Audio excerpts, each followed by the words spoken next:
The Twits by Roald Dahl, the last part. The Monkey's Escape. That evening, Mugglewump and his family went up to the big wood on top of the hill, and in the tallest tree of all they built a marvellous treehouse. All the birds, especially the big ones, the crows and the rooks and magpies, made their nests around the treehouse so that nobody could see it from the ground.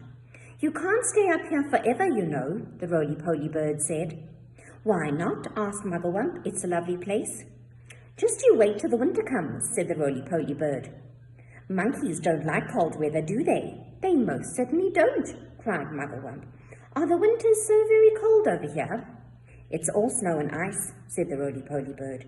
"Sometimes it's so cold a bird will wake up in the morning with his feet frozen to the bone that he's been roosting on." "Then what shall we do?" cried Mugglewump. "My family will all be deep-freezed." "No, they won't," said the roly-poly bird, "because when the first leaves start falling from the trees in autumn, you can all fly home to Africa with me." "Don't be ridiculous," Mugglewump said. "Monkeys can't fly." "You can sit on my back," said the roly-poly bird. "I shall take you one at a time. You will travel by the roly-poly superjet, and it won't cost you a penny."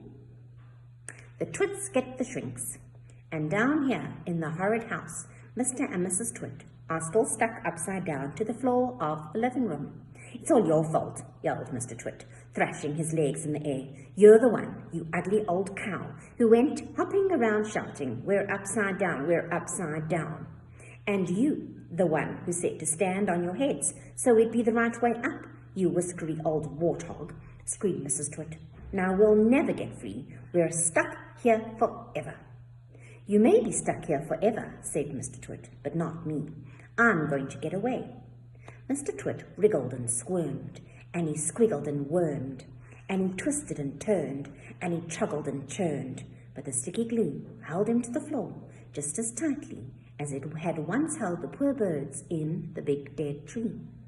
He was still as upside down as ever, standing on his head. But heads are not made to be stood upon. If you stand on your head for a very long time, a horrid thing happens. And this was where Mr. Twit got his biggest shock of all. With so much weight on it from up above, his head began to get squashed into his body. Quite soon, it had disappeared completely, sunk out of sight in the fatty folds of his flabby neck. "I'm shrinking," burbled Mr. Twit. "So am I," cried Mrs. Twit. "Help me, save me, call a doctor," yelled Mr. Twit. "I'm getting the dreaded shrinks." And so he was. Mrs. Twit was getting the dreaded shrinks too. And this time it wasn't a fake, it was the real thing. Their heads shrank into their necks. Then their necks began shrinking into their bodies. And their bodies began shrinking into their legs. And their legs began shrinking into their feet. And 1 week later, on a nice sunny afternoon, a man called Fred came round to read the gas meter.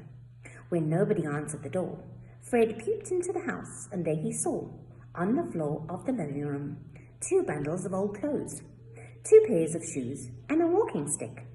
There was nothing more left in this world of Mr. and Mrs. Twit.